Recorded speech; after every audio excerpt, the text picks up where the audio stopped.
প্রতীক্ষিত নির্বাচন আজ জুলাই অভ্যুত্থানের মধ্যে দিয়ে গণতন্ত্রের যে অভিযাত্রা শুরু হয়েছে সেই যাত্রার চূড়ান্ত পর্বেই এবারে নির্বাচন। কিন্তু খুলনায় বিএনপিতে বিষাদের ছায়া। সকালে আলিয়া মাদ্রাসা কেন্দ্রে আলিয়া মাদ্রাসার প্রিন্সিপাল জামাত নেতার আঘাতে আমাদের বিএনপি খুলনা মহানগরীর সাবেক দপ্তর সম্পাদক মহিজওয়ান কোচি নিহত হয়েছে।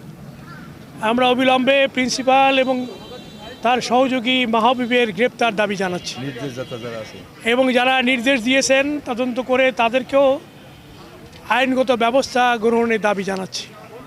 এবং এবার এটি একটি নির্বাচন, আমরা আশা করেছিলাম সকল পক্ষই এই নির্বাচন উৎসমুখ পরিবেশে উদযাপনের জন্য সেই ধরনের পরিবেশ রচনা করবে, কিন্তু খুলনার পরিবেশটি আজকে সকাল থেকেই বিষাদের মধ্যে দিয়ে যাত্রা শুরু হয়েছে। আমরা এই নিন্দা জানাই এবং আমরা মনে করি জামাতের মতো একটি সংগঠন তার কর্মীদেরকে সংযত আচরণ করার পরামর্শ দেবে। আইনশৃঙ্খলা বাহিনীকে বলবো যে সব জায়গায় কঠিন এবং কঠোরভাবে সব কিছু নিয়ন্ত্রণ করার, কোনো অনাকাঙ্ক্ষিত ঘটনা আমরা দেখতে চাই না এবং চাই না কোনো কর্মী কোনো আঘাতে মৃত্যুবরণ করুক এবং চাই না যে কোথাও কোনো দুঃসংবাদ বয়ে আনুক, বিষাদের ছায়া দিয়ে আনুক। আমরা মহিবুজ্জামান কোচির আত্মার মাগফিরাত কামনা করি, তার শোকসন্ত পরিবারের প্রতি সমবেদনা জ্ঞাপন করছি। একজন ব্যক্তি ভোটারদেরকে উদ্বুদ্ধ করছিল, তখন বিএনপির যিনি দায়িত্বপ্রাপ্ত ব্যক্তি ছিলেন তিনি মিস্টার মহিফুজ্জামান কোচি উনি বাধা প্রদান করেন। এ ব্যাপারে একটু উত্তেজনা তৈরি হয়, তর্ক বিতর্ক হয়। তো পরবর্তীতে উনি মৃত্যুবরণ করেন। হৃদযন্ত্রের ক্রিয়া বন্ধ হয়ে এ পর্যন্ত আমরা জেনেছি। আবার আমাদের কাছে অভিযোগ এসেছে যে ওনাকে ধাক্কা দিয়ে ফেলে দেওয়া হয়েছে। ওই পর্যন্ত ফুটেজ আমরা এখনও কালেক্ট করতে পারিনি। আমরা তদন্ত করছি বিষয়টা, প্রত্যক্ষদর্শীদের বর্ণনা নিচ্ছি।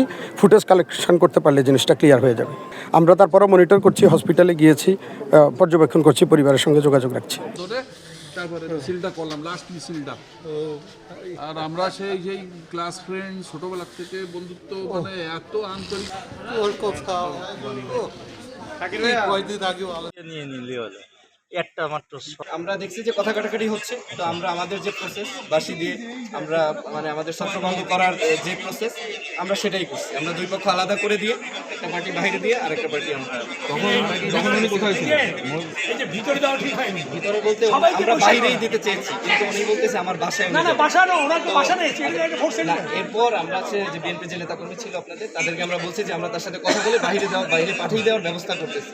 কারণ একটা সিচুয়েশন হ্যান্ডেলে আনার জন্য যতটুকু সময় বলছে, আমার 10টা সময় দেন, 10টা মিনিট সময় দেন, আমি এর মধ্যে করতেছি, না হলে ওখানে হাতাহাতি শক্ত থাকেন যে আমরা শক্ত আছি ইনশাআল্লাহ। কোনো মধ্যে তো ভোট কেন্দ্রের একটা জায়গা আছে। ভোট কেন্দ্র মানে খালি ওই ভোট যেখানে পুলিং দেওয়া হয় তা না। ভোট কেন্দ্র মানে 400 গজের মধ্যে কোনো প্রচারণা চালানো নিষেধ। সে তো আইন অলরেডি ভঙ্গ করেছে। না কেন্দ্র বাইরে না, প্লিজ আপনি আপনার মাপটা ঠিক হচ্ছে না। আপনার একটা ভোট কেন্দ্র কত গজের মধ্যে প্রচারণা নিষেধ? 400 গজ। তো 400 গজের মধ্যেই তো ছিল। হ্যাঁ, দেখ আপনি এখন একটা পুলিশকে বলেন যে তাকে হেফাজতে নিতে, তারপরে কি হবে আইনগত মামলা করবো, এটা আমরা স্টাডি করতেছি। এই একটা ঘটনা যদি প্রতিকার না হয় তাহলে কিন্তু আরেকটা ঘটনাকে জন্ম দিতে পারে। আপনি এটা বলেন যে প্রিন্সিপালকে এখনই হেফাজতে নেওয়া, তারপরে মামলা কি হবে আমরা দরকারে আলাপ করবো। কিন্তু প্রিন্সিপাল এবং মাহবুব, ওর সাথে ছিল মাহবুব, আমি যে আমাদের বড়দের দেখে আসছি পরিবার কাটাকাটি করতেছে, এই দুজনকে আপনি বলেন, পুলিশকে বলেন এদের হেফাজতে নিতে। ওই প্রিন্সিপাল মনে হয় ওর ইসের বাসার মধ্যেই আছে, এই ইসের মধ্যে ওই আলিয়া মাদ্রাসার মধ্যে ওর যে তার যে ইয়েটা আছে, এটা খুব আমাদের কলঙ্কজনক। আলিয়া মাদ্রাসার মধ্যে একটা জায়গা, একটা প্রিন্সিপাল, সে একটা দলের ভোটের কাজ করবে, এটা তো আমরা আশা করিনি। এবং এই মাদ্রাসার অনেক প্রিন্সিপালকে আমরা দেখেছি যারা এই শহরের খুবই গণ্যমান্য ব্যক্তি এবং যারা খুবই মানুষের কাছে গ্রহণযোগ্য ব্যক্তি।